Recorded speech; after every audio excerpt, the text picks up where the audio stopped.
Ya,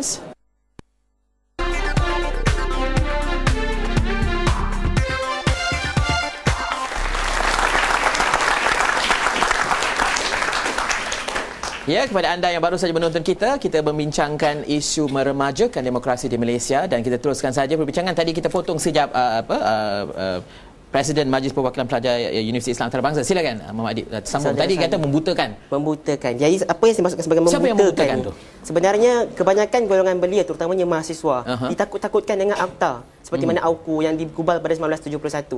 Itu yang pertama. Di mana kalau ikutkan satu kajian yang dah dibuat untuk beberapa orang pelajar di sebuah fakulti undang-undang bertanyakan tentang apa itu pembubaran parlimen. Mereka gagal untuk mengetahui parlimen bubar, apa itu parlimen bubar, apa yang dibubarkan. Tapi kenapa mereka harus berfikiran begitu? Sebab benda tu bukannya untuk kita buta untuk mencari ilmu-ilmu baru dan cara untuk memakmurkan negara. Kenapa harus pengertiannya sempit? Disebabkan konsep dalam sistem akta itu sendiri yang menyatakan bahawa pelajar tidak patutnya terlibat dengan politik. Sedangkan sepatutnya pelajar sepatutnya memahami.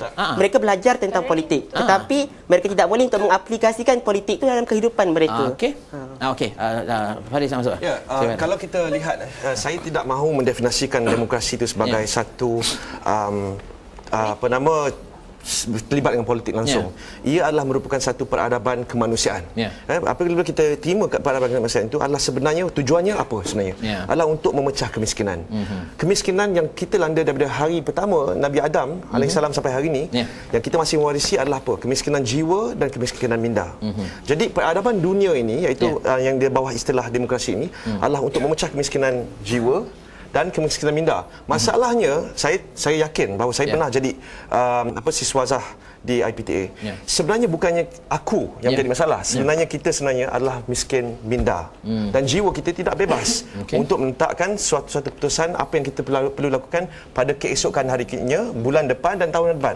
Gara-gara itulah. Okey, sebelum saya bagi Nasha, saya perkenalkan Luqmanul Hakim Muhammad Idris. Beliau adalah yang dibentuk Majlis Perwakilan Pelajar UiTM. Tak sabar, ada bengigil lah. Teruskanlah. Persoalan pertama yang saya nak katakan ada pada hari ini, walaupun SPR telah mengatakan seramai berapa jumlah peratus yang tidak lagi mendaftar. Permasalahan yang timbul adalah kita kena tengok balik sama ada yang belum mendaftar ni di kalangan pelajar-pelajar IPTA atau pelajar-pelajar yang tidak masuk dalam IPTA. Itu satu. Dan berkenaan dengan demokrasi tadi, seperti yang telah dikatakan oleh Prof Yusuf Al-Qardawi, mengatakan teori demokrasi itu sendiri telah selari dengan gagasan syura Rasulullah SAW yang telah dibentuk oleh baginda. Permasalahan yang timbul adalah bukan daripada segi teori demokrasi tersebut. Dan kalau kita tanya majoriti mungkin daripada audiens ataupun daripada kalangan rakyat kita, adakah mereka faham tentang teori ataupun hakikat teori demokrasi itu sendiri? Tetapi apa yang ingin saya tekankan adalah kepada mereka yang mengaplikasikan teori tersebut. Kerana sesuatu teori itu boleh diputar belit oleh mana-mana yang memimpin ketika itu. Dan apa yang ingin saya bincangkan pada hari ini adalah berkenaan dengan Merdeka Center for Opinion Research. Mereka telah melakukan research terhadap 1,500 responden yang kategori umur daripada 21 hingga 35. Dan 5 elemen yang telah digariskan. Yang pertama sekali adalah belia di kalangan belia kita sekarang adalah bersifat individualistik.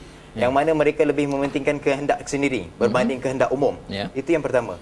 Yang kedua adalah pendekatan diri mereka ni, belia-belia ni tidak terlibat aktif di dalam politik.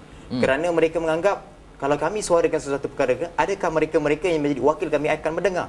Berbeza dengan di Amerika Syarikat yang mana calon yang telah dipilih akan membawa suara rakyat. Tetapi apa yang berlaku di negara kita adalah adakah persoalan yang telah ditimbulkan oleh responden ni, mereka mengatakan adakah mereka selepas pilihan raya mereka akan berjumpa balik dengan rakyat? Itu persoalan yang ditimbulkan. Yang responden yang lain mengatakan tentang teori demokrasi itu sendiri, mereka mengatakan memang betul teori demokrasi yang diamalkan di Malaysia bersifat nilai-nilai ketimuran. Permasalahan yang timbul adalah berbalik kepada mereka menanyakan pada bagaimana orang yang berada di atas mengaplikasikan teori demokrasi tersebut. Saya nak balik kepada poin kedua yang Luqman bawa tu. Kenapa harus kita mempunyai konsep self pity artis ni? Saya tak sebut satu perkataan tak sesuai kan?